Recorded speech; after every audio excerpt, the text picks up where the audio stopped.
দেবাশিস মুখার্জি। আমি গত 8ই জানুয়ারি খানাকুলের রাধানগরে রাজা রামমোহন রায় বসতবাড়ি থেকে আমি দিল্লির উদ্দেশ্যে রওনা দিয়েছিলাম। আমি প্রচণ্ড ছোটবেলা থেকে হাঁটি, আমাকে অনেকে বলে পায়ে চাকা লাগানো আছে। এবং আমি যখনই কোথাও প্রোগ্রামে যাই দূরে, তা আমার যে রাজা রামমোহন রায় যে সতীবেদী আছে আমি ওইখান থেকেই স্টার্ট করি। 1 ঘন্টায় 5 কিলোমিটার আমি হাঁটতে পারবো। 5×60 কিলোমিটার আমার টার্গেট থাকতো। আমি কোনোদিন 45, কোনোদিন 50, কোনোদিন 55 হেঁটেছি। বেনারস হয়ে লখনৌ হয়ে আমি সোজা একদম ফরিদাবাদ হয়ে দিল্লিতে পৌঁছালাম। তখন ফিরে এলাম তো সে একটা বিশাল হুলস্থুল ব্যাপার, এখানে সব সংবর্ধনা দেয়া মানে মানুষ একটাই হলো যে দিল্লি জয় করে ফিরেছে। দেবাশিস মুখোপাধ্যায় গোলাপ সুন্দরী হলো কি করে? আমি একটা বিচিত্র সাজ ওরকম ভাবে একটা তৈরি করি। আমার মেয়ের ঘাগরা ছিল একটা বড়, সে পরতো না, সেটা নিলাম।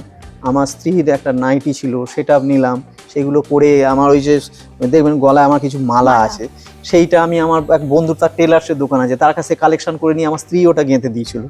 দিয়ে সেটা পরলাম, এই ঘুঙুর কিনলাম পায়েতে, পরচুলা কিনলাম, নিয়ে একদিন বাড়িতে ওটা পরলাম। তা পরে আমার স্ত্রীর সামনে দাঁড়ালাম, দেখে তো আবার আমার মুখ দিয়ে বেরিয়ে গেলো যে দু বাবা এর একবার গোলাপ সুন্দরীর মধ্যে লাগছে, মুখ দিয়ে জাস্ট এই কথা হবে। তা সেই থেকে আমি নাম দিয়ে দিলাম গোলাপ সুন্দরী। পরে আমি জেনেছিলাম যে রাজা রামমোহন রায় একজন বৌদি আছে, তারও নাম গোলাপ।